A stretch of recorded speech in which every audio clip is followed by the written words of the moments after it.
What's going on, everybody? Welcome back to the channel, guys. Welcome back to Omar Talks Football, ladies and gentlemen. And welcome, guys, to yet again another episode of the Barça to Madrid podcast, guys, with my man and the stream, Dave. How you doing, Dave?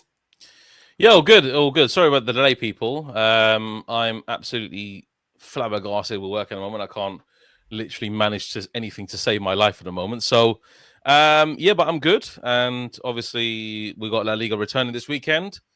So I'm excited. I'm excited about Real Madrid. I'm excited about hopefully seeing Bilbao pump Barcelona. So let's do this, mate. I'm excited, man. This guy talking about, listen, there will be no pumping of Barcelona this weekend, man. Come now, return, bro. Yeah. Everything is looking beautiful, man. We ain't losing on the opening day, on match day, opening day at the Camp Nou, man. It ain't happening, okay? Especially against Nico Williams. Nah, man, that can't run. That can't run. But, yeah, man, big up to all the people already in the building. You already know what to do. Smash the like button as always. Subscribe to man like End the Stream Dave. And, yes, guys, listen.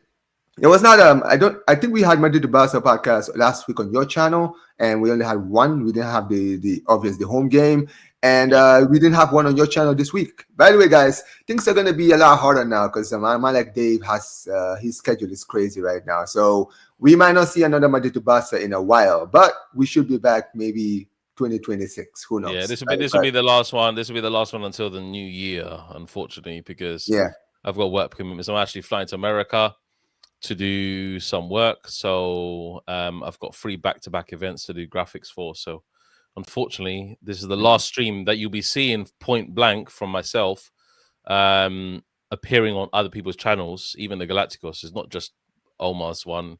It's the Galacticos podcast, is the one with Miguel. All the different podcasts I cannot commit to, so unfortunately this will be in the new year after, but I will be doing my match reactions. I'll be doing all those things. I knew it was going to happen. That's why I stopped doing watch-alongs. So I stopped doing watch-alongs. I'll do match reactions, guys. No, he'll still be here. He just can't commit to other channels. You feel me, right? Because of the work.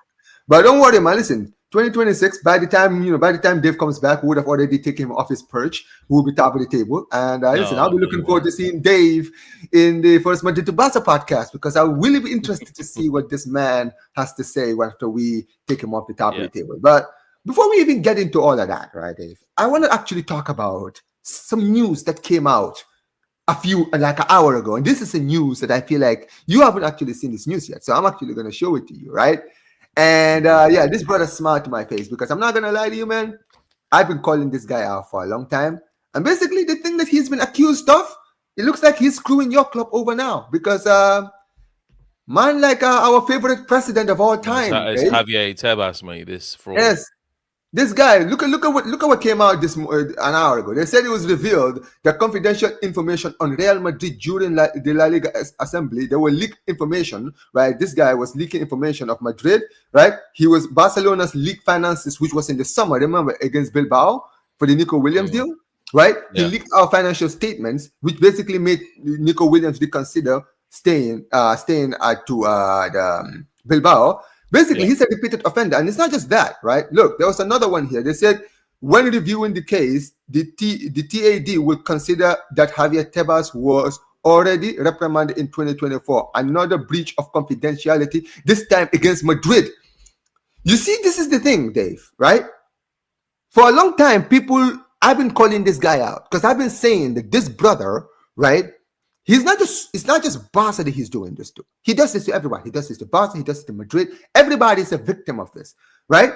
But I feel like now, and this is the funny thing, now I'm seeing a lot of the Madrid fans now coming out and saying, yeah, we need this guy out. This guy needs to go. This guy needs to F off. This guy is screwing us over. He's screwing everybody over. You understand what I mean, right? I'm going to be very real, man. How long, Dave, does this brother, how many more times do we have to see this until we finally are like, okay, enough is enough, bro? Because here's the thing, Dave, right? First of all, the rules that this guy puts in the league is doing more harm than good in the league. We've seen in the transfer window how this 101 rule is no longer affecting Barca, because they thought big teams were the only ones who suffer from this. Look at what Getafe has had to do. Look at what the lower teams have had to do this season. You understand what I mean, right? And throughout this whole time, He was doing all this stuff. When he released our private, remember, it was a private financial information. This is statements that should be between the club and the board and the federation.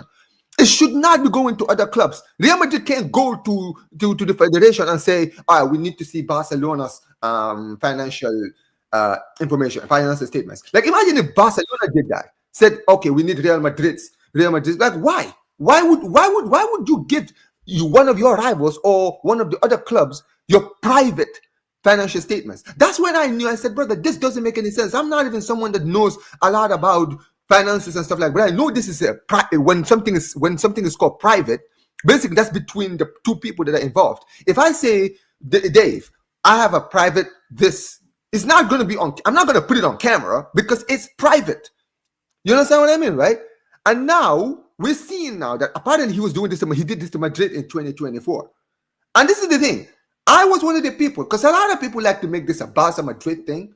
Throughout my whole agenda with Tebas, I've never come out and said this brother only does things that favors Madrid. I have never, bro. Go back to all my videos. I have never come out and said he's always favoring Madrid, because I know he doesn't. Madrid fans, Florentino Perez can't stand this guy. He's never hidden the fact that he doesn't like this guy. You understand what I mean, right? So I've always said, clearly, if Florentino Perez himself is saying that this guy is a terrible president, at the end of the day, I have to stand with him. I don't care if he's a Madrid president, because he's echoing the things I'm echoing. And at the end of the day, he knows what is going on behind the scenes. He knows what this brother is doing that could affect Real Madrid. You understand what I mean, right? He's not going to sit there and wait until that shit, like what Bartomeu did, where he's going to wait until basically the shit hits the wall, then finally say, oh yeah, this guy's a terrible president. No, the thing with Florentino Perez is he sees things before they happen. He knows that a lot of decisions this guy making could affect Madrid in the future. That's why he's like, no, this guy needs to fuck off now, because he's gonna screw us over in the future. You understand what I mean, right? Yeah. How long do we have to keep seeing this? Because this guy, I don't care what anyone says, man. This league has gotten worse since we lost Messi and lost Cristiano, lost these guys. Ever since these guys have been gone, this guy and his rules have ruined this league. Look at us in the Champions League, Dave. I know Real Madrid have won the Champions League in the past last 5 years. They've won it twice. But look at how Spanish teams have fallen off in the Champions League this season compared to what we are used to. Yeah. It's absolutely, and this is down to him. Yeah, I know, and I definitely agree with that. I think that him as a president of La Liga is shambolic. He doesn't know where the idea should come from to enhance La Liga. He does things that are restricting the league, and he still doesn't allow the smaller teams to invest heavily into their clubs, because there is no money in the league in the first place. So what we're going to do? Barcelona and Real Madrid take most of it. So I don't understand what's going to happen there. And Atletico Madrid is a bit of a kind of like a shining light in the kind of thing. But apart from them, there's no other team. Villarreal, their stadium is falling apart, man. La Ceramica is falling apart, bro. Yeah. They're supposed to be a great team. They're not at the moment. They're shambolic, yeah. Teams like Bilbao, you go to Bilbao, trust me, stadium's falling apart, mate. Every single stadium in La Liga is falling apart, mate. It's falling apart. The infrastructure is horrible. And how can they have the audacity to charge? Like, I was looking for tickets, yeah. I'm going to say right now, guys, because my fiance wants to go and see a Barcelona match, and I'm like, okay. Oh no, let's do one Barcelona match. I'll sit in the home fans, like covered up, like with Listen, man. Yeah. Don't you bring a Madrid kid in there, man. Bro. Like I was looking at different matches. I was looking at, like, for example, like teams like Oviedo, Sociedad, all the different. One of the lower teams. Like, I was looking at La Ceramica as well, but it's happening at the end of the year. I can't go to that. So I was looking at different things, bro. The ticket prices are ridiculous. Yeah, because it's low capacity. That's why. I know, and I'm like, what on earth are La Liga doing? Yeah. Yep. People can't even afford these tickets in Spain. Never mind go to the matches. Yeah. Mhm. If you're not a member of the club, bro, you're done out here. You're completely done. So I tell you what, yeah.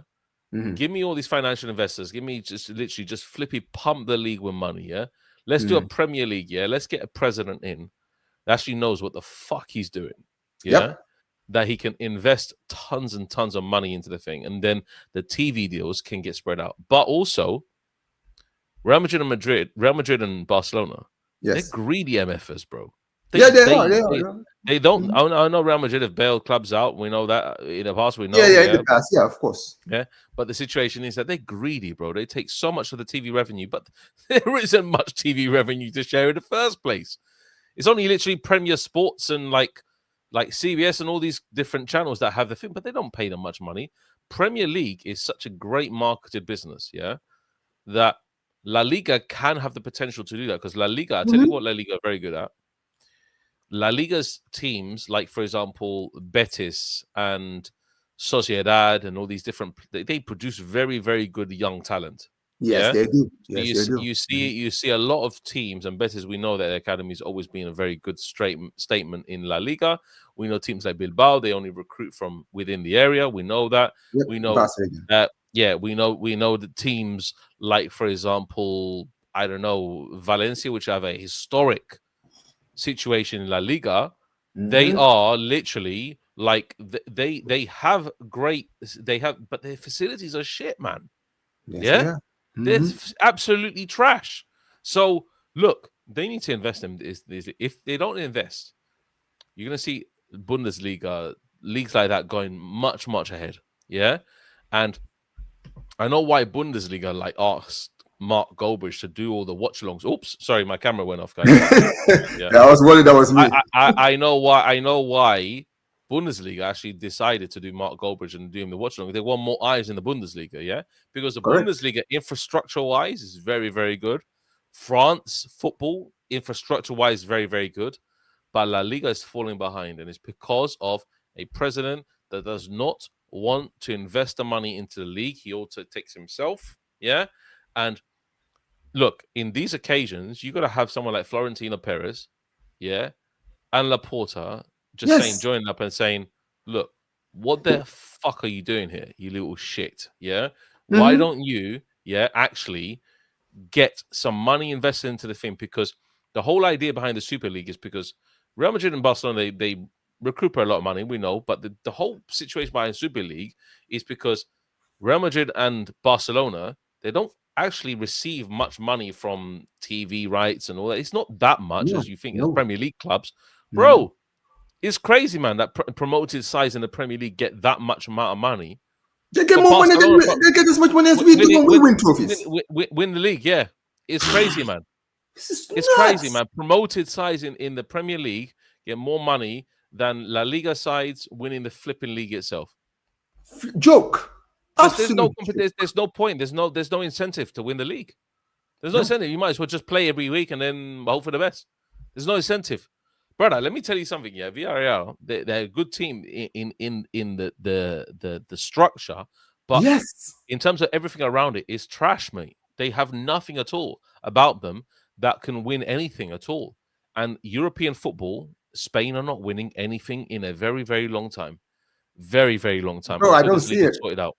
Because the teams are not conditioned. They used to be conditioned because of sheer talent that came through.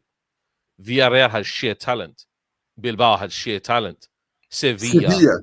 In European condition, they had severe talent, yeah? Yes. Because they were conditioning themselves in the league. And I tell you what, back then, you could see Sevilla troubling Real Madrid, even with the superstars Valencia. Bro, Valencia proved it. Bro, here's the thing, Dave, right? Malaga, huge team. Exactly. Malaga was a potential. In the early 2010s, they looked like they were going to be the team to basically be the third team or fourth team to kind of give that challenge. And it excited me at the time. I remember when Malaga's rise, I thought, this is actually good for the league. Because now you have Atleti rising, Barca there, Madrid, Malaga could be one. Sevilla were still doing their thing. Bilbao were also trying. Remember, they were in the Europa League final. You understand what I mean, right? Under Bielsa. Yeah. At the time, we were seeing like La Liga. We're like, this league is growing. The league is growing slowly. Sociedad, like a season later, they also got into the Champions League. And we were thinking, yo, look at the team that they have. Griezmann was there. Bravo was there. You understand what I mean, right? Here's the thing, Dave, right? What really frustrates me as a La Liga fan, I'm sure it frustrates you sometimes, because we are, like, you've been watching La Liga longer than me. I've been watching La Liga since 2005, right? I've always known, and I've always said this, La Liga is like a hidden diamond that people don't see. If we, Dave, had the finances that the Premier League had, bro, it wouldn't even be close which league would be considered the best league in the world. Because not only would you have teams who would have the financial strength to go out there and spend the money, but also the football is it's 10 times better. People who don't watch La Liga don't actually watch the football. They don't see it. You understand what I mean, right? Do people just think it's just Barca Madrid? Bro, I will watch Sevilla versus Betis, a derby like that. I watch Sociedad versus Bilbao. These games are always fire. You understand what I mean, right? And this is the thing. It's not always this one-way type of, backwards type of football. In La Liga, teams play football. That's why people love watching La Liga games. It's not just Barca and Madrid. Even when you're watching, teams can say, Real Madrid, when teams play Real Madrid, they play low blocks. Brother, go watch Madrid when they play most of their games. Your team play low block. What? Are they just sitting back and defending for 90 minutes? No. They're taking their chances when they get them. You understand what I mean? And like you mentioned, right? We are the structure upstairs, as far as the people that run this league is concerned, right? The structure upstairs is absolutely pathetic. It really is, right? Because I'm sorry, Dave, it's not difficult to get sponsorships in La Liga, bro. It's not, Dave. I refuse to believe that it is difficult. Okay? If the Premier League were able to get all of these sponsorships from out of nowhere, getting these big owners to go and buy big clubs like Chelsea and Manchester City. I'm sorry, bro. La Liga is a hidden gem. Clubs like Betis, like you mentioned, Valencia. You understand what I mean, right? Clubs like that. Valencia is a big club. Valencia in my childhood growing up, they won a league title in the first season I was watching La Liga. You understand what I mean, right? You got Sociedad. They have Sociedad, Sevilla, Real Betis, Deportivo La Coruña, Dave. These are clubs that are in the second division. Yeah. Deportivo are the former La Liga champions. You understand what I mean, right? And this is the funny thing, Dave. Imagine if those clubs had multi-billionaire owners, like the Arab owners. Imagine a club like Valencia got the owners that City had. Do you realize what that would do in the league? Because Valencia have history. Valencia have won some of the best players to ever come out of Spain from the team, like Pablo Aimar, flipping David Villa. I think Mendieta played there. Mendieta, right? They've had legends. You understand what I mean, right? And also the idea, Dave, of having an owner who's ambitious enough to say, I am going to build a team that is going to take down Real Madrid and Barcelona. Bro, it's enticing. Yeah. You understand what I mean, right? It brings more eyes in the league because now for the first time, everyone's like, oh, Barca Madrid is not the only teams that can challenge the league. Valencia are there. You understand what I mean, right? Atletico Madrid will still be there. So now you have 4 teams in the league that can potentially win the league. And now that's why you're seeing now, Dave, that Florentino Perez is planning on taking out 5 to 10% to sell to shares to sell it for 500 to 1 billion. Because at the end of the day, Real Madrid need the money. And I'm not even against Madrid doing that because Florentino Perez doesn't want to put himself in a position that Barca are in. You understand what I mean, right? He has to do what he has to do because the league sucks when it comes to finances. So he has to do what he has to do to keep the club afloat. You can't blame him for that. But this is a joke. And until this brother leaves, I'm sorry, Dave, nothing's going to improve because this brother has shown he is stubborn as hell. He's stubborn, he's hard-headed. When Madrid complain, he sits there and says Madrid are crying. And this is the funny thing, right? Rivals are just so fickle. That's the problem, right? Madrid, if Barca fans complain about Tebas, they will say we're already crying. We're just crying. But then when Madrid fans complain, Real Madrid are just crying. Like, bro, think about it. I'm never going to call Madrid crybabies for calling out Tebas when I've been calling out Tebas. At the end of the day, I know why they're calling out Tebas because I've been calling the same thing out. So at some point, we all have to, at the end of the day, we all have to agree that this brother being here is not going to be good for us. You understand what I mean, right?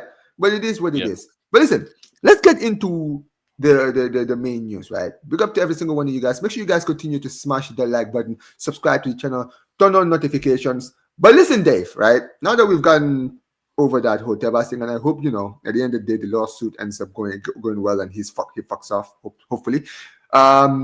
Let's actually talk about the games this weekend. And obviously, the biggest news coming out in La Liga, obviously, the big one, Dave. Here it is. Right, Dave? What are we saying? I mean, how do you like the new stadium, man? Look at the stadium is looking nice, isn't it, Dave? It's looking nice, isn't it? You mean the scaffolding, yeah? Come on, Dave, man. Don't lie. There's cranes, bro. There's still cranes out there, bro. Come on, Dave. Listen, there's still cranes. Listen. No.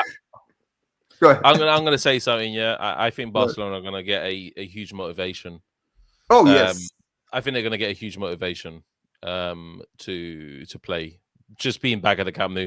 I don't think they care if it's 40,000. I don't think they care if it's 100 people sitting there.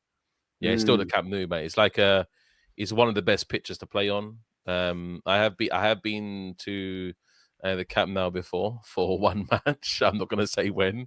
Yeah, but I have been there before. And yeah, it's a very good stadium. It's a very good stadium. But look, like it's going to give them the motivation to play, and we'll have to see, man. We have to see because it's all about the aura that it brings in it. The new camp is all about what is the new camp going to provide the players. It's going to provide them a home. That's what it is. Yeah. Now Barcelona can play at home. Look at all last season. Literally, I don't think they. If you looked at it on paper, like they didn't even have one home game, bro. Bro, we haven't played a home game in a year and a half, Dave. We've just been playing away games, and we still somehow won the league. It's just away games, yeah. It's away games, yeah. And we still wanted to win the league, bro. I can't believe we actually managed to win the league outside of the Camp Nou. I'm not even gonna lie, bro. I did not think this team would actually manage to actually do well outside of the Camp Nou. I'm not gonna lie. I didn't think so. I thought the Montjuic, it's far away because obviously some of the fans always complain about the Montjuic, right? They're always saying like it's far away from the Camp Nou. They don't like the atmosphere. They feel like the stadium, like the pitch, is so far away from like the spectators. You understand what I mean, right? Yeah. They always hated it there, and like you mentioned. The match, by the way, was Tenerife. We lost 4-1. Hey, listen, man. Yeah, I went. My family invited me to watch a Tenerife game in the camp. Yeah, hold that, man. Hold that. Listen, against Barcelona, why would you do that to yourself? It was about 99. It was 99. I think Tenerife was still in La Liga then. Yeah, what was the last Tenerife were in the league? Because I know they were there in the past. I can't recall, man. Tenerife used to be a very good team. No, I know. I don't listen. Obviously, my memory as a young kid is very, very short, right? But I could have sworn I remember Barca playing Tenerife. Was it in the Copa del Rey? Because I thought it might have been in the league. It might have been a Copa del Rey. I think they went in the last time they were in La Liga was probably 2010. Yeah, this is what I mean. I know they were in the league before. I'm like, bro, I know they were in the league recently. Yeah, in my lifetime, I remember Tenerife has been in the Segunda Division and even lower now. They're winning this the third tier in Spain at the moment, which is fine. I mean, I would like to see them in the league because I really want to see that Tenerife. Yeah, it's going to take a long time, mate. It's going I need to see that Tenerife. I want to see my guys so conflicted in the stream, bro. Guys, I said on the Galacticos podcast, I said if Tenerife play Real Madrid ever in the Copa del Rey, I'm doing a hate along against Real Madrid, guys. Don't even. Oh yeah. Hey, you guys heard it, chat. Tenerife is my island. Yeah, this is my mum. This is where my mum's from. Yeah, so. Tenerife to play.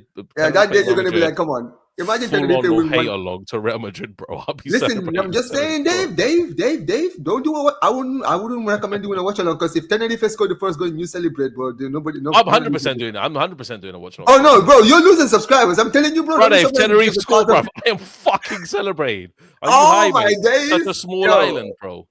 Listen, I'll do watch along for that, and I will see, bro. If Dave celebrates, bro, don't be surprised if half of your subscribers all fuck off. They'll be like, nah, brother. They know the shtick, mate. Yeah, I am on Tenerife. I said it to that shitty Real Madrid fan.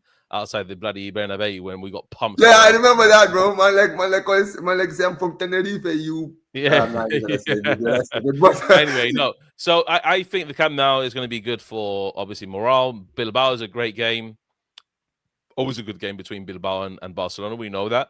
So let's hope it's entertaining as enough, and let's hope that we see some goals because yeah, I'm going to be looking at a match with a Hawkeye, mate. I'm actually looking. Oh yeah. It's one of those games that you want to keep your eye on if you are. I'm looking at Chelsea's match tomorrow with a Hawkeye because I really want to see if they can really beat Barcelona. I think they can.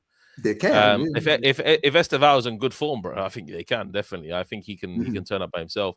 So look, I want to see. Look, ideally, as Real Madrid fans, we want to see Barcelona drop points, but I don't think it's going to happen. I think you're going to wipe the floor with them. I set my prediction to win. We have a great record, bro. Have you seen our record against them? I said you're going to battle them, bro. 3-0, bro. 3-0. I'm going to guarantee it. Dave, have you seen our record against Bilbao at the Camp Nou or at home in general? Bro, we have absolutely wiped the floor against these guys. You know, the last time, you know, it's funny. Yesterday, I was talking to one of my other content creators, right? A man like Jose from Deadball TV, right? And we looked at the record because I didn't even see the record, right? And I said the last time we lost to them was 3-2 in the Copa del Rey. I forgot that game in the Copa del Rey was in a neutral stadium. It wasn't even at the Camp Nou. So we haven't technically lost to Bilbao. I might actually need to go back. Let me actually check when was the last time Barca actually lost at home to Bilbao. I mean, bro, this would be so. Let me see. When was the last time? Chat in the chat. Let me know, guys. When was the last time Barca lost to Bilbao at home?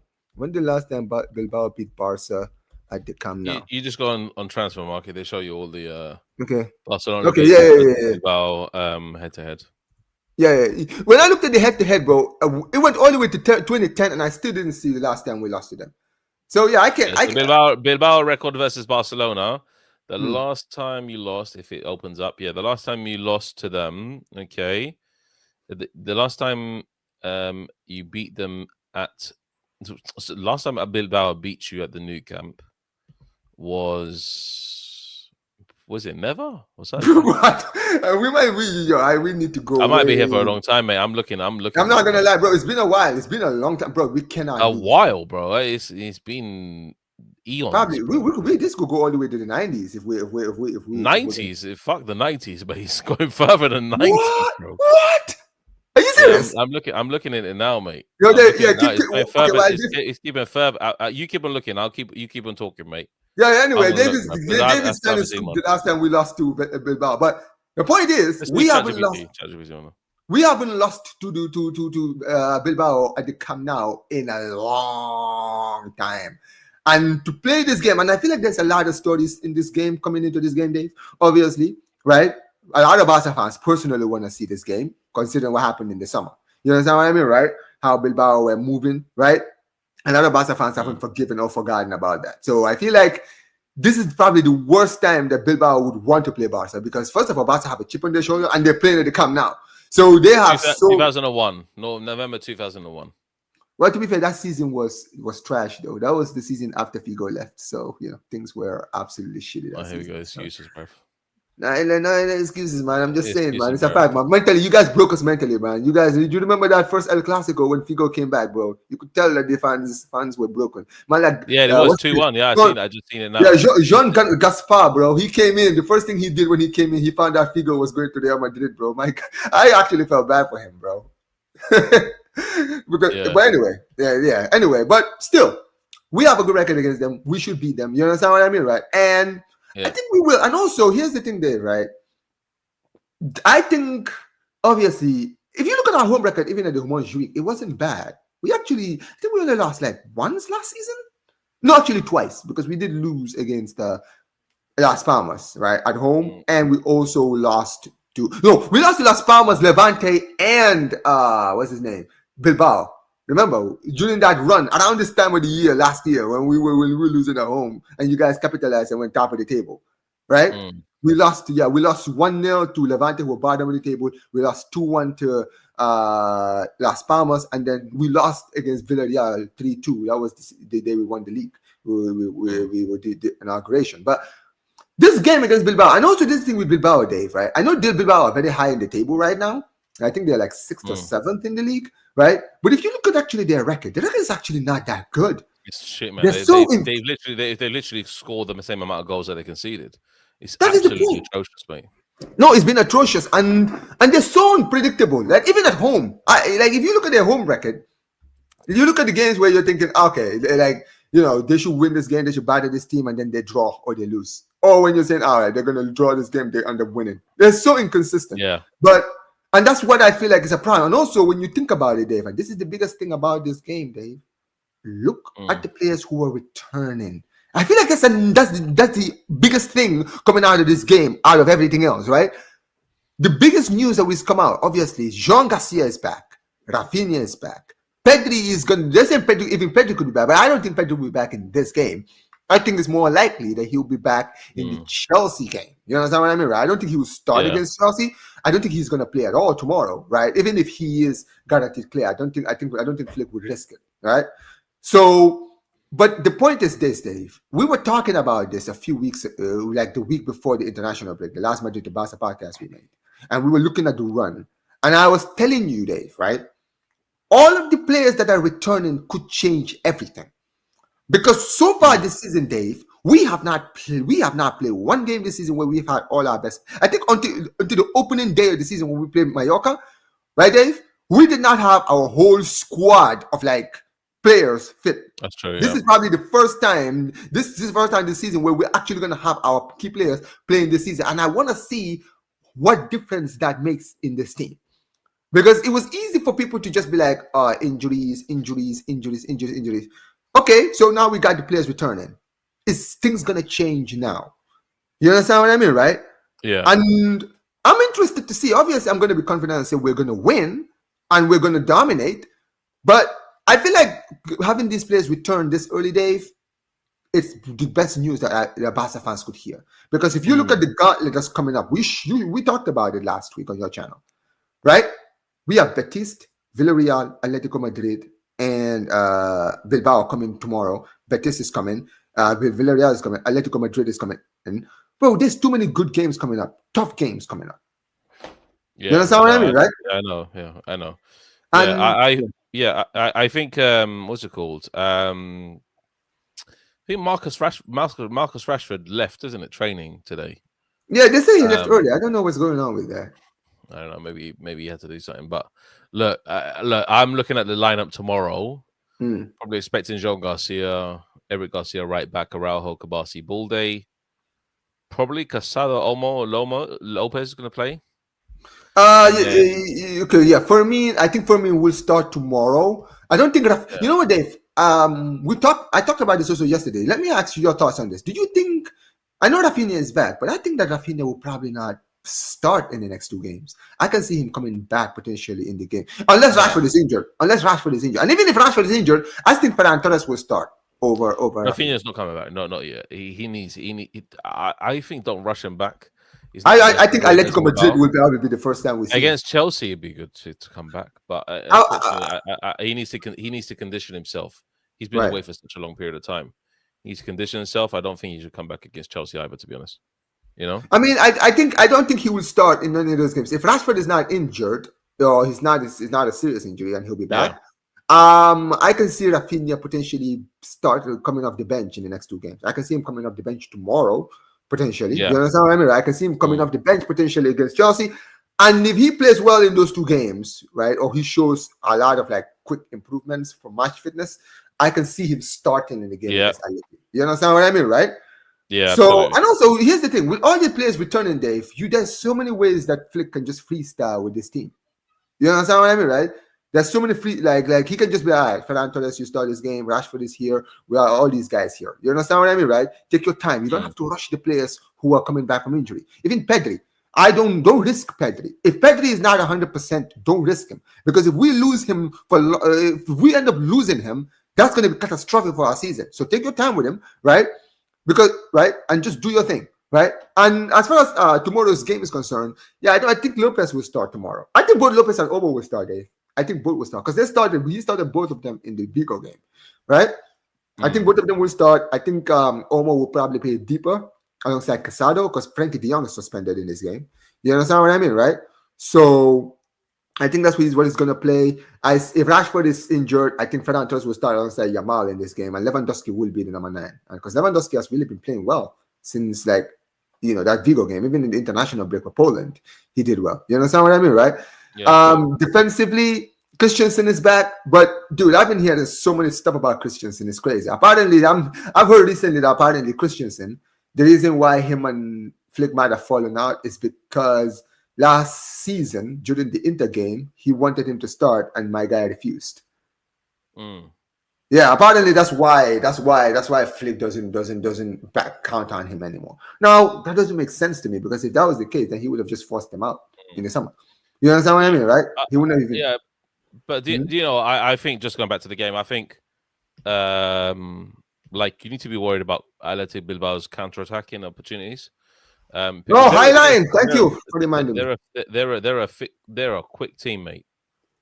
They're a quick team. I don't care what anybody's. I'm not talking about Nico Williams as well. I'm just talking. Iñaki Williams is out injured though. Iñaki's out. I know Iñaki's out, but I think generally as a team they're very, very quick. So you need to be watching out for the counter attack. I don't think they're going to trouble you at all, though. I'm going to say it right now. I think you easily deal with them. I mean, you brush them aside. I'm going to say 3-0, mate. I'm saying. I'm not going to lie to you, Dave. I wouldn't count on us keeping a clean sheet, even though Jean Garcia is back, because like you mentioned, Dave, I feel like that's another thing. Maybe because Barca fans are so hyped up, we've kind of like just forgotten, just put it at the back of our minds that this team is not to be trifled with. You understand what I mean, right? Because like you just mentioned, they have a very, very, very good team. And if they're pacing counters, and considering we play a high line, Dave, it's literally our biggest kryptonite. So we're playing against a team that has pace to burn, and we're playing a high line against defenders who are not fast. Yeah, true. This could be like, bro, that's probably the only downside that I see in this game, Dave. I'm looking at this game thinking, if we lose this game, that's going to be the only reason why we lose this game. Because Flick is just being stubborn, and he decides that he's just going to play the ridiculous high line, all right? And then these guys are just going to counter us and beat us. And if that happens, I'm not going to lie to you, I'm going to be fuming, Dave. I'm going to absolutely lose it. Because so far this season, this manager has shown he's very, very stubborn. He did tweak the system against Celta Vigo in the second half, but I need to see him do more of that. Because our problems are still there, Dave. They're still there. So, yeah, Flick needs to make sure that he doesn't make the same mistakes, Dave. That's the thing for me. But so you're saying 3-0, Dave? Yeah, I'm saying 3-0, man. You'll batter them. You think we're going to keep a clean sheet? You trust this team to keep a clean sheet? Yeah, you're going to batter them. It's first game in new camp. You're going to be up for it, mate. Barcelona are going to be up for it. It's going to be it's like a second win to you. It's going to be a second win. You're going to see Barcelona last year, guys, in tomorrow's match. Yeah, I mean, I think we're going to win. I'm going 4-1. Unfortunately, I don't see us keeping a clean sheet, right? I think Jean Garcia will definitely improve the defense, right?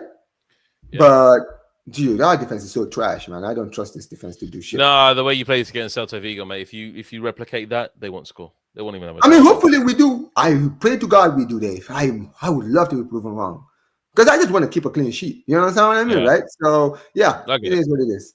But Dave, before we actually go into the Elche Madrid game, right? I actually wanted to talk to you about this, right? Because obviously you live in England, right? You're a Madrid fan who lives in England, right? I know. Bellingham. Dave, we need to talk about this, man, because what's going on? Like, I'm not talking to you, obviously, right? But again, Dave, again, bro, we're doing this. The media is doing it again. Like, obviously, as a Barca fan, right? People think, Barca fan, at the end of the day, because I criticize Bellingham, I make jokes on Bellingham, people call him egotistical, this and this and this. And, me being the rival, sometimes I take the piss. But I'm not going to lie to you, Dave. This whole situation with Bellingham, bro, it's even as a Madrid Barca fan, I can't deal with it, man. This is disgusting. Because here's the thing, Dave, right? What is this guy doing? What is this guy doing exactly to warrant the kind of attacks that's been coming his way? Because, Dave, you're born in England, obviously, right? And you've seen this for years, right? For decades in English football, bro. Yeah. How many more times do we have to keep seeing this in that country, bro? How many black players have they targeted for the stupidest reasons, Dave? Like sometimes you look at him like, okay, I can see why people don't like him. Bro, it's the stupidest reasons that they be attacking these people. Sterling, Rashford, Saka, Lewis Kelly, Ashley Cole, now Bellingham. I can go backwards. Like growing up, obviously Ashley Cole was the biggest one. Ashley Cole was being attacked by the English media called Cashley because he came out and was fuming because Arsenal offered him the lowest wages they could. I remember this, Dave. This brother was considered the best fullback in the world. He was considered the best fullback in the world in the early 2000s, right? So as the best fullback in the world, didn't he deserve to ask for the highest payments out of the club? He did. But no, media attacked him for that. Yeah, they attacked him for years for that. And then he retired. Then Sterling left Liverpool, went to Manchester City. They attacked him, called him all kinds of names. Even though he was keeping his head down and doing his thing, they continued to attack him. They were attacking him for everything. They attacked him for his tattoo on his leg. They attacked him for every single thing. Rashford was getting... Yeah, Rashford had the same thing when he was doing the donations and stuff and talking about how the government needs to help a lot of these people during COVID. Look at the way they treated him. Look at Saka after he missed the penalty against Italy, right? Lewis Kelly. Look at when the media were attacking him during his first cap. Yeah. Dude, the trend is so ridiculous. And when considering, right, this is the same country that also idolizes players like Paul Gascoigne, who, bro, have you seen this? Have you seen how a guy lived his life? With all due respect. Okay, bro, imagine a black player doing what that guy was doing. You understand what I mean, right? You think about what John Terry did. You understand what I mean, right? Yeah, some people don't like John Terry. But here's the thing, bro. Is John Terry hated like people hate on Sterling? Absolutely not. Yeah. The media doesn't attack him like they attack that guy. And don't worry, Ferdinand still hates John Terry. And I don't blame him. I don't blame him. I would hate him too. I hate John Terry. But here's the thing. He was caught on 4K camera, live camera on TV, racially abusing another black player. Yeah. But guess what? They just gave him a slap in the wrist. That's it. It's disgusting, Dave. And honestly, bro, I don't care if I'm a Barca fan. I got to call this out, Dave. I feel like it's the most disgusting thing. This is Jude Bellingham. He plays for Real Madrid. He's playing for the biggest club in the world. And not only is he playing for the biggest club in the world, he is one of the best players in the biggest club in the world. He has won Champions Leagues. He was crowned best player in La Liga in his first season. Yeah. This brother has done more things as an Englishman in La Liga than players like Beckham did. I don't care. Already, Dave. Let's be clear. This guy won a league and a Champions League for you in his first season. He scored vital goals. Match-winning goals. Even for England in the Euros. When they won the Euros, that round of 16 game against Slovakia, 1-0 down. Guess who scored the equalizer? Jude Bellingham. Do they ever give him love for that? No. But guess what? Let him dare to complain about being substituted. Oh, here comes the forks and knives. I'm disgusted, man. And bro, I want to know what you think, bro. As an Englishman, obviously, as a Madrid fan. Yeah. It's been like this in the media for years in England. We know that. And obviously Ian Wright came out and defended Jude Bellingham, and rightly so. The situation needs addressing. And the media will always do this unless it's a consistent attack on the media for doing this. It will never get away from the situation. It will always be systemic in the UK. It will always be ingrained in the media portrayal of players like, for example, Jude Bellingham and Saka. Like when you have black players getting, like I would say, it's around. They use different terms. They're not actually pointing it out, but what they do, they go around the houses and they go around all the different avenues and everything to try and make a point when actually what they want to say is this. Yes, and they think that we can read through the lines. And that's the thing. That's the worst thing, right? Is the way media does it. I feel like they think that They try to insult It's the fan subliminal. It's mentality. subliminal thoughts, essentially. Exactly, That's bro. what it is. Just sneak disses and stuff like that, bro. Exactly. And here's the thing with football fans, bro. A lot of these media people, they think that football fans are retards. They think we can't read through the lines when you start throwing the shot. Who do you think you're talking to? What, you think that we can't read the room? You think that when you see, when you put articles out, we can't tell what you're trying to do? Like this, here's the thing, Dave, right? Imagine a white player did what Bellingham is doing at Real Madrid. White English player. Imagine Phil Foden did the things that he'd probably be probably one of the world's best players. But no, because bro, he'll probably have gotten a knighthood by this point. Yeah, true. But so for me, I looked at Jude Bellingham and look, I've got to say some things about Jude Bellingham. Like the attitude towards Tuchel was a bit uncalled for. You can have obviously agreement on that, but the way, and I done a live stream after that, I said that this is not just a problem with Jude Bellingham. This is a problem with a lot of the Real Madrid players as well. Oh yeah, a lot of the Real Madrid players, they have massive egos. They play for Real Madrid. Who's not going to have a massive ego? You play for Real Madrid. You go to England. You're making everybody look like dickheads when you're there. Basically, you say, "Hey guys, I'm coming from Real Madrid. Enjoy your time." Yeah, and that's what it is. So, like that, Jude Bellingham, in some manner of respect, I know, but he is getting a bit big-headed, and he's being big-headed. Big-headed, yeah.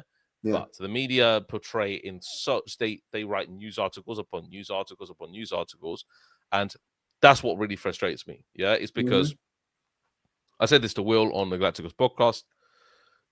I grew up in Kennington, where basically Sancho grew up. Yeah, Sancho grew up in Kennington. I grew up in Kennington. Kennington's a very, very, very large community of African and Caribbean community, essentially. Right. Yeah, and most of my friends, I'm going to tell you right now, I'm Spanish, yeah, but I was born in London, yeah, and my dad's Cypriot, my mum's Spanish. I didn't have no white English friends. I'm going to tell you right now, yeah. My best friend is from Jamaica. All the group that I hang around with, in school and through my teenage years, all of them, most of them, either Angolan or from India. No white English friends. I'm going to say right now, yeah, because even in school, it was like this, yeah, which makes me sick to my stomach, and because it's happening it happens in England now. Let's just be honest, yeah. Let's be honest. It's always going to be like this, yeah, because England is a country and the UK is a country that they claim. I mean, London is fine in terms of because London is very multicultural. It is fine, yeah. Right. But in the general consensus across the whole of the United Kingdom, Brexit, everything politically, everything around that, it all leans towards being racist. And this country is the actual country that went to all these different countries around the world, yeah, colonized a load of them, yeah. Thank you. Stole a lot from these countries, yeah. Trust me, bro. As an African, I can tell you. I know. I got my own stories, bro. Obviously, you know me. I know. I was born in America, but guess what? I'm Gambian. I know what these people did in my home motherland, bro. I know. I've read the history. And this is the thing, bro. Every country in Africa has the history. Countries outside of Africa, Asia, all these countries. Here's the thing, bro. Everything that obviously, I'm not going to make this about education and stuff. This is stuff that, guys in the chat, y'all can do your own history, right? If you guys go and do deep diving, you realize, bro, how deep this rabbit hole goes, okay? And this is why, exactly, it's very deep. And like you mentioned, man, it's disgusting. And this is why I've always said, right, for some of these players, and this is not just England, Dave, I mean this for every country in Europe, because I feel like even though it's big in England, I feel like all European nations do this, especially in the European nations where there's different ethnicities, right? You got blacks, whites, everyone, right? Different ethnicities, right? Most of the time, the people who are from those nations, they always have this source of superiority over those people. You see it in France most of the time. Look at in France, right? You've got black players, Arab players, different kinds of players, right? Look at some of these players, like a Zidane. Zidane is revered in France because of what he achieved. He's considered one of the greatest players of all time. He scored in the World Cup final. He did it all for club and country. right? So he's revered. Even after what he did in the game against Italy, he did too many good things for them, for the French fans to hate him. Now compare that to someone who's from the same side of the world Zidane is from. Karim Benzema. Karim Benzema had one of the greatest careers in football. The guy achieved everything at Real Madrid, right?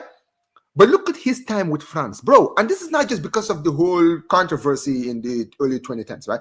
Even before that, you think about his early days as a youngster for the France national team, bro. They used to attack this guy's image for such a long time. People think that it was because of what happened in the controversy with Balbuena. It's not. That's not it. It was before that. The French media have always had an issue with Benzema. You understand what I mean, right? This is why he's always said, he was brought that famous quote where he said, I am French when we win, I am Algerian when we lose. You understand what I mean, right? Mesut Ozil. You saw that Mesut Ozil situation. You He's understand German what I mean, right? and Turkish, yeah, exactly. Exactly, German, right? I'm gonna be very real, Dave. I know you're Spanish, but I even have an issue with the Yamal thing because I look at the Yamal situation, right? And I'm like, why is it that some of these media people are bringing up his Moroccan heritage? We know he's Moroccan, but the fact that they're bringing, when they're bringing up the Moroccan thing, it's like, bro, that's what I mean with the systemic racism thing. Because when he won the Euros, you guys were not talking about his Moroccan heritage. Why is it that now all of a sudden he drew for one game and now you're criticizing him? You're bringing up his Moroccan heritage. Makes no sense. Yeah. He's winning. He's Spanish when he wins, but he's Moroccan when he doesn't win. No. Yeah, I understand. Yeah, it's just weird. It's very weird how players are looked upon based upon, for example, their backgrounds, and they love to cushion the story around their backgrounds when it basically is going to look good in the media, that the media are saying something, and basically, like, for example, Yamal, like, but the Spanish media will do the same thing. Like if Yamal scores the winning goal in the World Cup, in the final, he will be Spanish, but if he loses the penalty, let's say you guys lose on penalties, Dave. Imagine losing on penalties. Yamal misses the final penalty to lose the World Cup final. He'd be regarded as, the Spanish media would say, this Moroccan. That's what they would say. Yes. A person born this and that Moroccan. He's not one of us. He's not one of us.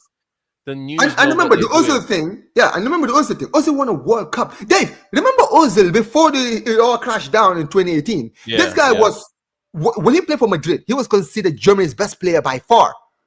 He was considered. He won German Player of the Year, I think 3 years in a row or some shit like that, right? Yeah. He was cooking for Real Madrid, broken records as far as assists is concerned. Everyone, nobody. You know what's funny, Dave? Do you want to know how crazy it is, Dave? This is how you know how absolutely disgusting this is. Growing up as a child, Dave, I didn't know much about Turkish heritage. I didn't know Turkish names and all this stuff. I always thought Ozil was actually German. I thought he was born in Germany. I never knew about his Turkish background because they never mentioned his Turkish background, Dave, right? So I remember it was like in 2014-ish when I remember one of my uncles, right? Because we were watching the 2014 World Cup, and he was the one that brought up the fact that Mesut Ozil was Muslim, right? Because it was around Ramadan time, so we were all fasting, and we were like, yo, this guy's fasting while playing in the World Cup. You understand what I mean, right? So I didn't know that he was I was like, wow, he's Muslim. I didn't even know that. He's German Muslim. He said, no, but he's Turkish. Yeah. He's got Turkish in him. And that's when I knew he was born in Germany, but he's the son of Turkish immigrants. That's what I'm saying. Exactly, right? So yes, he's got, obviously, he's kind of like me, right, with America, right? So he's Turkish. You understand what I mean, right? Turkish, he's a German Turkish, German-born Turkish, right? And they never mentioned his Turkish background. So as a Barcelona fan, right? So as a football fan, I used to think, okay, he's German. And then it was later on when I found out about his Turkish background and then what happened in 2018 that I realized, wow. And the same thing with Gundogan and all these guys. You understand what I mean, right? It's absolutely disgusting. But Germany's got a huge influx of Turkish people going to Germany. Yes, they do. This was during and after the war as well, before as well. Like, there's a huge influx of German people to Turkey. And there's a huge influx of people from Morocco going to Spain, people from everywhere literally going to Spain. Like with Spain, we've had many parts of history where it's been Arabic, it's been obviously different nations as well. So, like the Arab nations, they conquer Spain. Morocco, A lot bro. of There's a in lot of Spain. Moroccans who live in Spain. Hakimi was Exactly. born in Spain. Exactly. Brahim So Diaz. there's a huge amount of Moroccans. So Brahim Diaz is another one. Jamal is another one. I feel like if you look at like all of the nations, right, in Europe, you can always see that when you really do look deep in a lot of the history of these nations, you start to realize they have such a connection with other nations, whether it's in the same continent or different continents. It's always the same. You understand what I mean? But you know what, Dave? Let's actually go back to the games, right? Obviously, we had our say with the Yamal situation, but I want to ask you your thoughts on this, man. This is a big blow for you guys, Dave. Huge blow. Honestly, bro, worst blow. Like, bro, I'm not gonna lie to you. Considering I've seen my players get injured in the worst places in the team, right? I can empathize with you in this situation, bro. Militao, who has been your best defender, not even close. I know Tenhuizen had a good start. I'm sorry, Militao was your best defender. You understand what I mean? Yeah. He has been consistent, and that surprised me because he came up from back-to-back ACLs. And maybe we were thinking he wasn't going to come back the same. But, brother, he's proven everyone wrong. He's come back, and he looks like he hasn't missed a beat. He's been absolutely amazing. He's been one of the center backs in the world. Yes. And you know what's funny? I think I put it in yesterday. I was in the heavyweight show with Zia. Did I put him in the combined 11? I think I might have put him in there, or maybe not. But I think I put him in there because I said for me, he is the form defender in the world alongside Gabriel, who's also injured. Yeah, Gabriel's the best, and then Militao's just Militao, Saliba, those guys. You understand what I mean, right? But Militao is up there with the best informed center backs. You understand what I mean, right? Yeah. And now you guys have lost him. You guys have lost a big hole in your defense. And as you can see, Dave, he's going to miss about 4 games. Next 4 games, and these are not easy games, right? I mean, not hard games to be fair, right? Elche, Olympiacos, Girona, away, all away games though. Okay, so this could be this could be an issue because here's the thing, Dave. You don't want to be dropping points. You've seen how Barcelona have been doing, right? Yeah. And tell me, for you as a Madrid fan, how much of a blow is this injury, bro? Yeah. Anyhow, I see Barcelona on top of us, I'll fucking start. I'll start going nuts, bro. I'll start punching my screen, bro. Yeah, because I'm not happy, bro. Because I've looked at it and I said, look, we could have recruited another really good centre back in the summer window. I know we got Dean Howson. I know we got Carreras. Carreras can play centre back, but it's not ideal. Like we need somebody like a very good example is Rudiger, but when he's good, you know, that kind of defender, right? So it's we're gonna find problems. Real Madrid are finding problems this weekend. Elche, we're gonna find problems against them. And I called it. I said it's going to only be a 2-0, maybe even a 1-0 victory. We're going to scumbag our way to win, bro. I know it factually, mate. The Elche, they keep good possession of the ball. They know how to rotate the ball in the midfield. They have a decent defense as well. So I'm not going to look past it. Yeah. It's at Elche's ground as well, and we have to get the business. I don't care if it's a scumbag 1-0 win, Mbappe penalties, bro. I don't care as long as we get the 3 points. I don't really give a shot, mate. Yeah, I think I was surprised because you guys have been winning most of your games like that. To be fair, Dave, right? You guys have been absolutely scumbagging wins. You understand what I mean, right? So it wouldn't surprise me if you scumbag the game against these guys. And honestly, I would say the positives out of this is that you don't have any big games that are coming up apart from the City game, which, you know what I mean, right? So in the league, Militao is not going to be conditioned by the City game. That's my point. So that probably would be your biggest, test in this run, right? But obviously another one who's injured is Alaba, but Alaba is done. Right, that guy's finished. You understand what I mean, right? Yeah. That's why I didn't even mention him, right? Rudiger, is Rudiger gonna be available for this? Yeah. So Rudiger is there? Yeah. No, Rudiger's not apparently. No, it's gonna be Asensio, Dean Howson, and Carreras, mate. Yeah, that's unfortunate. It's unfortunate for you guys. I'm not even gonna lie. I mean, but look, at the end of the day, it's I can tell you, man, it looks like it's the shoes on the other foot. Because when you guys had your best players, we were having losing players, and now all of a sudden we have our players coming back at the same time. You guys are losing players. If we start getting injury after injury, man, we're done. Yeah, bro. I'm telling you, that's gonna be the reason. Like, bro, imagine this season. That's how all of our teams wins the league, Dave. Right? Because last season you guys had injuries, right? Imagine we win the league because you guys lose players, and then after we lost players at the start of the season, it's absolutely ridiculous. But I mean, so for you, Dave, what do you think Alonso is going to do? And this is the final thing we're going to talk about. What do you think Alonso is going to do in this game? Because obviously Against Elche. Against Elche, do you think he's going to go strong? But because Yeah, he has to go strong. He has to go strong because if we don't go strong, then we risk Barcelona clawing back more points. We need to be strong. We can't be 3 points ahead and take the foot off the gas. It's impossible. We need to go strong. We need to have a full strength squad, and that's what's going to happen, mate. It's factual. Yeah, absolutely. But yeah, I mean, we'll see, man. Hopefully, Elche do us a favor. It's we at Elche, get us a draw. Listen, at the end of the day, if we get a draw and we win by 1 point, Dave, we are literally in your corner, bro. We're breathing down your necks. And Dave, don't worry, bro. I will be here because I know you will not. We will not have a Madrid to Barca podcast. Obviously, I'll have some other rival talk with other Madrid fans.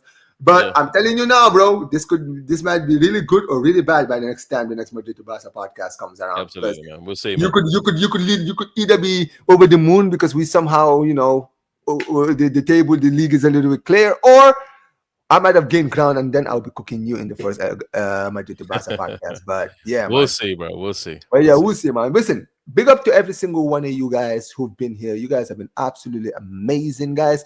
Like you guys mentioned, guys. This is going to be the last Madrid to Barca podcast you guys will be seeing in a while. It's not over, guys. The show is not January, dead. man. Okay? It's January. Yeah. We're just taking a break, right? Man like Dave, he's got other stuff outside of YouTube because this guy has a job. He's got a life outside of YouTube, man. He's got other stuff he got to deal with, right? And he's going to be out of doing streams and stuff like that on other people's channels for a while. You understand what I mean, right? So apart from watch along, you said you're only going to be doing watch alongs on your channel. I'm doing watch alongs. I'm starting doing live match reactions after the games. So yeah. That's what you're going to do from now on. So you're not going to be doing watch alongs. That way I don't need to. That way I can interact with the chat live, and I don't need to record and then upload to YouTube. It saves me time as well. So I'll be doing live match reactions after the game from now on. I won't be doing watch alongs. Watch alongs will take too much out of my day.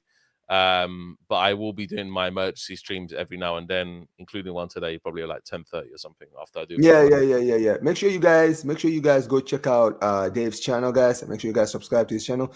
Link to his channel is in the title, guys. So make sure you guys go to subscribe to his channel. My guy just hit 20K recently.